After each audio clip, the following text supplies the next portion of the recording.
Hey everybody, Eric here from the MMG, bringing you another great lunch break series. This one's going to run for a full week, and this one is awesome because I actually played this at release back in December of last year, 2025, and I really enjoyed my time with it. It's a small indie team that made this game. I think it's one person was the main developer, and that I'm assuming there's others. I don't really know the full size, but I really fell in love with this game, and it had jank, and I mentioned that as I was playing it. I did not like the combat. There was a lot of things that needed work, but it had some really cool systems in place that I'd never seen before. Like it has this world clock timer where world events and your actions and what's happening in the world affect it and can end the game early if you're not careful and trying to manage it. Just some really cool things like that. Anyways, it's called The End of History. If you missed it, I have a full month of lunch breaks back from last year, and I actually played a version of it that was before release.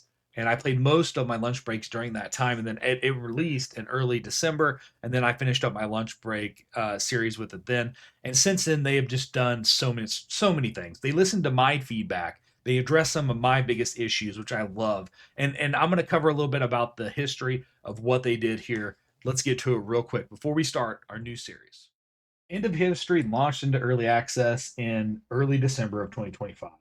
Coming from a small team, had mixed reviews right now, but it's been shipping patches almost every week, and the game has came a long way. As I said, I did a full game playthrough on my lunch break series in early December and really enjoyed the game. The first patch which came out added cloud saves, which was awesome. Made a lot of people happy. A lot of people are playing on Steam decks. They want to be able to play the same save game. Makes sense. Sandbox mode was then able to generate the same world as your campaign run, which was cool. Requested feature. They got that added in.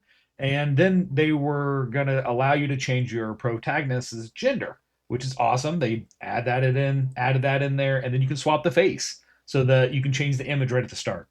So they've done all kinds of stuff like that. They've done more mods where you can actually change more pictures of the NPCs if you want to, have like a Game of Thrones style world. You can modify it to make it that way if you want, or whatever pictures you want to put in there. They've done a lot of cool stuff with that.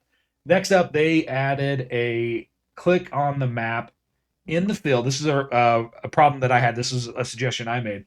Is when you're trying to track down an NPC, if you're trying to track them down to improve relations, to get married to them, whatever, to hunt them down and kill them.